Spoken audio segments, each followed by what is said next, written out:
सारा के लिए मैंने एक रिश्ता पसंद किया और उसने मेरा मान रखा, बिल्कुल उसी तरह तुम कैसी थी जैसे मैं तुम्हें देखना चाहता था। क्यों? हाँ, इन सब ने मिलकर ना मेरी औलाद को मेरे खिलाफ कर दिया। और ये जो इतनी अच्छी बनी फिरती है सलमा, ये मुझे अस्सलाम वालेकुम नाज़रीन, हम बात करते हैं ड्रामा सीरियल जुड़वा की, जिसमें आप देखेंगे कि मज़हर साहब जब ज़ारा से कहेंगे कि मैंने सारा का रिश्ता तय कर दिया है और सारा को इस रिश्ते पर कोई एतराज़ नहीं है, मैं तुम्हारा भी रिश्ता तय करना चाहता हूँ, तब ज़ारा कह देगी कि अगर आपको कोई एतराज़ नहीं है तो मुझे भी कोई एतराज़ नहीं है। ज़ारा तो यही समझती है कि सरमद उससे शादी नहीं करना चाहता और नाना मियाँ ने मज़हर साहब को सख्ती से मना किया है कि ज़ारा को ना बताया जाए कि उसकी शादी सरमद से ही होने वाली है। यहाँ पर इस बात को ज़ारा के लिए सरप्राइज पेश किया जाता है और ज़ारा को कोई भी एतराज़ नहीं होगा, वो अपने माँ बाप की खुशी में ही खुश होगी। दूसरी तरफ सारा बहुत ज़्यादा खुश होगी और आदिल को पाकर वो और ज़्यादा खुश होगी। आदिल भी उससे बताएगा कि उसने हमेशा ज़ारा में से ही देखा है, वो रशियन ज़रूर थी मगर वो हमेशा सारा को ही पसंद करता था और सारा को ही चाहता था, वो उससे खुश रखेगा और उससे किसी भी चीज़ की कमी नहीं होने देगा।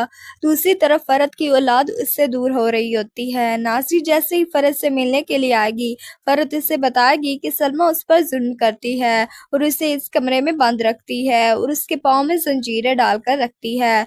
नाज़ी अपनी माँ की हालत देखकर काफ़ी ज़्यादा परेशान हो जाती है, क्योंकि उसे अंदाज़ा नहीं था कि उसकी माँ का पागलपन इस हद तक बढ़ जाएगा। नाज़रीन, इस ड्रामे की लास्ट एपिसोड बहुत ही इंटरेस्टिंग होने वाली है, जिसमें आप देखेंगे कि मज़हर साहब अपने ससुर से भी माफ़ी मांगने के लिए जाएंगे। तब वो उन्हें आईना दिखाएगा कि एक बेटी की परवरिश तुमने की और एक बेटी की परवरिश मेरे हाथों हुई है, अब दोनों में फ़र्क तो तुम देख सके हो। सारा जिसका दिल डरपोक है और ज़ारा उसी कदर निडर और बहादुर अपने फैसले जो खुद लेने वाली है। मज़हर साहब बहुत ज़्यादा शर्मिंदा होते हैं, नाना मियाँ ने वाकई उससे शर्मिंदा कर दिया। जैसे ही वो घर आएगा, आगे से एक और तूफान खड़ा होगा। यहाँ पर उसकी बहन फरत एक के तमाशा लगाए हुए खड़ेगी और शाज़िया को धमकी दे रही होगी कि अगर वो चाहे तो अपने भाई से कहकर अभी और इसी वक्त तलाक दिलवा दूं। फरत की बातें सुनकर खामोशी से खड़ी मुस्कुरा रही होगी, क्योंकि वो जानती है कि मज़हर उसके पीछे खड़ा है। जैसे ही फरत बात खत्म करेगी तो शाज़िया कहेगी कि ये लो, तुम्हारा भाई तुम्हारे सामने खड़ा है और दिलवाओ मुझे इससे तलाक। जैसे ही फरत भाई को देखेगी तो उसके रोंगटे खड़े हो जाएंगे।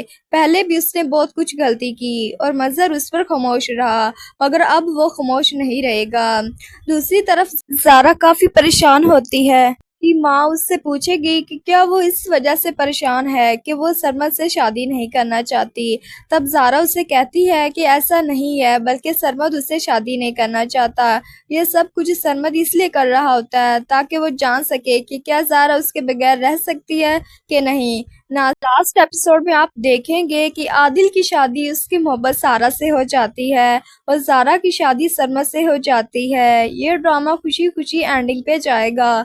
सो व्यूअर्स, आपको ये स्टोरी कैसी लगी कमेंट में ज़रूर बताएं और हमारे चैनल को लाइक, शेयर और सब्सक्राइब करना ना भूलें। अल्लाह हाफिज़।